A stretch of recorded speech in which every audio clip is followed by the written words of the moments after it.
계엄령이 선포된 이 3일 밤에요. 국회뿐 아니라 선관위에도 계엄군이 투입됐다는 사실 아까 쭉 얘기를 좀 했었습니다. 그런데 그 이유가 무엇인지 좀 궁금해 커지고 있는 상황입니다. 그것도 비상계엄 선포 3분 만에 국회보다 더 많은 인력이 투입된 것으로 알려졌죠. 파장이 계속되고 있는 상황입니다. 어제 국회 긴급 현안 질의 내용부터 한번 들어보도록 하겠습니다. 최초 투입된 계엄군 10여 명은 중앙선관위, 야간 당직자 등 5명의 핸드폰을 압수하고 행동 감시 및 청사 출입 통제를 실시하였습니다.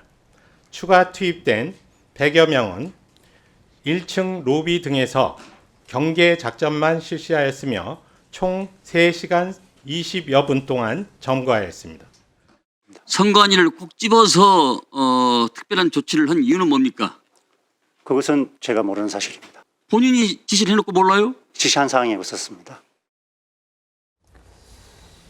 자, 계엄사령관이었던 이 박완수 육군참모총장도 모른다는 입장이었지만 오늘 이 곽종근 특수사령관 지시를 받고 병력을 투입한 사실을 인정을 했습니다. 이어서 듣겠습니다.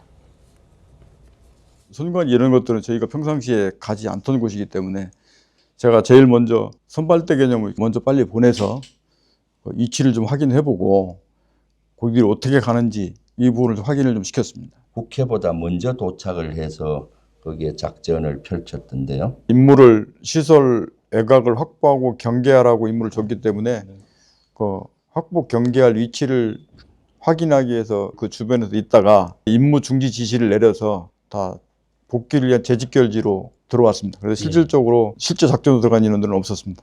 실제로 선관위 사무실 안으로 특전사 부대가 진입했습니까? 안 했습니까? 사무실 안에 안 들어갔습니다. 두 명 것은 사무실 안에 들어가지 않았고 밖에 있거나 일부 인원이 그 앞에 현관 고기조 일대에 있다가 중지 지시를 해서 빠졌습니다. 그 나머지는 제가 그 안의 상황은 솔직히 모르겠습니다. 자, 이제 이 논란이 커지자 이제 김용현 전 장관은요, 자신이 선관위 투입을 직접 지시를 했고 이 부정선거 의혹과 관련한 증거 확보를 위한 것이다 이렇게 밝히긴 했습니다. 선관위의 계엄군 투입 목적이 부정선거 의혹 규명이었다.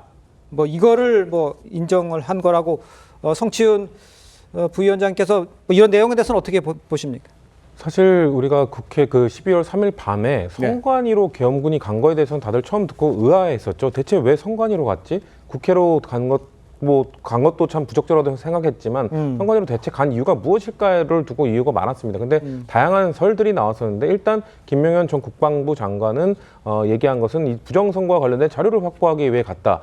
사실 대한민국에서 부정선거에 대해서는 여전히 극우 유튜버들이 주장하고 있는 내용입니다. 네네. 과거 이거 수년 되게 오래된 내용이기 때문에 계속해서 뭔가 선관위가 앞장서서 뭐 문재인 정부 때부터 문재인 정부의 앞잡이 노릇을 하면서 사실상 선거를 조작했다라는 주장인데 이게 참 앞뒤가 안 맞는 게 이미 윤석열 정부로 넘어온 지 2년 반이 넘었습니다. 그러면은 윤석열 정부로 넘어온 이후에 있었던 지방선거 그 당시에 국민의힘이 대승하지 않았습니까? 그것도 부정선거란 얘기입니까? 그럼 이번 총선 윤석열 정부 하에 치러진 선거입니다. 이게 어떻게 지금 부정선거 음모론이 아직도 이렇게 계엄군에 의해서 확인을 해야 될 정도가 됐는가? 그럼에도 불구하고 이 선관위로 계엄군들이 간 이유 뭐 합리적으로 추론을 해보면 거기에 가서 뭔가 흔적 어떻게든 뭔가 털어낸 다음에 뭐 이 없는 증거라도 만들어내서 이것 봐라 여기 지금 국회에 있는 사람들 다 부정선거에 의해서 당선된 사람들이기 때문에 이 사람들은 사실상 뭐 그 의미가 없다 해산시켜야 된다 그리고 저 사람들 부정선거에 의해서 당선된 사람들이 계엄을 해제하려고 한다 이건 역시 인정할 수 없다 이런 논리를 만들기 위해서 선관위까지 진입한 것이 아니냐라는 생각을 해볼 수밖에 없는 부분인 것 같습니다. 알겠습니다. 지금 화면에 나오는 것이 이제 계엄군이 진입한 선관위에서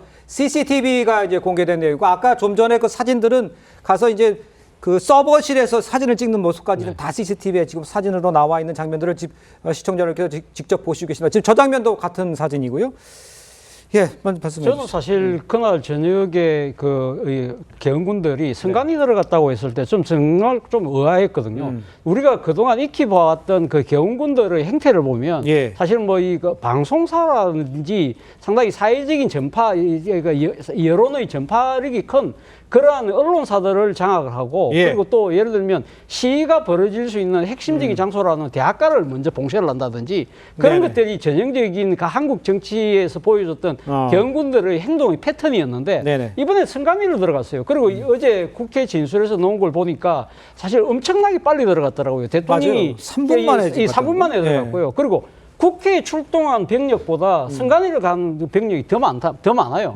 자, 지금 김용현 전 장관이 이야기하듯이 만약에 부정선거라는 부분이 그렇게 중요했다고 한다면 사실은 그렇게 밤에 그렇게 먼저 이 선관위를 이렇게 전격적으로 기습하듯이 들어갈 필요가 있었을까? 어차피 계엄이 지속 가능한다고 한다면 예를 들면 지금 합동수사본부가 만들어질 거 아니에요. 그렇다고 한다면 합동수사본부장이 누가 됩니까? 과거의 사례를 보면 보안사령관, 지금으로 따지면 방첩사령관이 하잖아요. 그럼 김용현 장관의 측근이 할 수 있는데 그만큼 이 사안이 중요했다는 것이고 오늘 뭐 언론 보도에 보면 선관위에 투입된 병력을 이 지시를 한 사람이 버이라는 식으로 이 지금 김용희 장관이 이야기를 하고 있거든요. 그 버이가 누굽니까? 이게 결국은 윤석열 대통령의 지시라는 것이에요. 그렇다고 한다면 윤석열 대통령은 왜 이런 생각을 했을까? 나름의 빅피처를 그렸을 것이 아닐까? 아까 방금 나름의 빅픽처란 건 뭡니까? 그러니까 이 방금 우리 성치원 의장도 이야기했고 제가 앞서 잠깐 이야기했습니다만 부정선거라는 그 자체가 만약에 확인이 된다고 한다면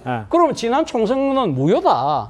그렇다고 한다면 지금 이 그러니까 이렇게 부정선거로 만들어진 국회가 이 계엄을 해제한다는 그 자체가 그거는 말이 안 된다. 그리고 더 나아가서는 그러면 총선이 무효면 선거를 다시 해야지. 라고 하면서 새로 자신이 판을 짜서 새로운 하나의 정치적인 구도를 만들려고 하려는 그런 그림까지 그런 것이 아닐까?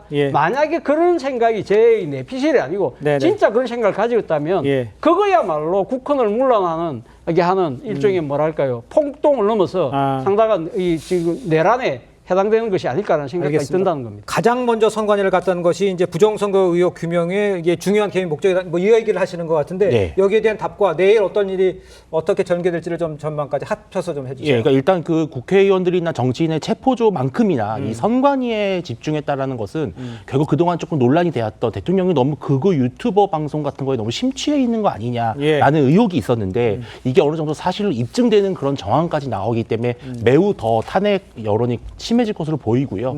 저는 만약에 내일까지 대통령실이 계속 침묵을 지키고 윤 대통령이 무엇이라도 어떠한 입장을 내지 않고 그냥 탄핵 표결을 지켜보겠다 이렇게 한다면 사실 탄핵 표결에 참여해서 의사 표시를 하겠다라는 국민의힘 의원들의 그 발걸음을 멈추기는 어려울 것으로 보입니다.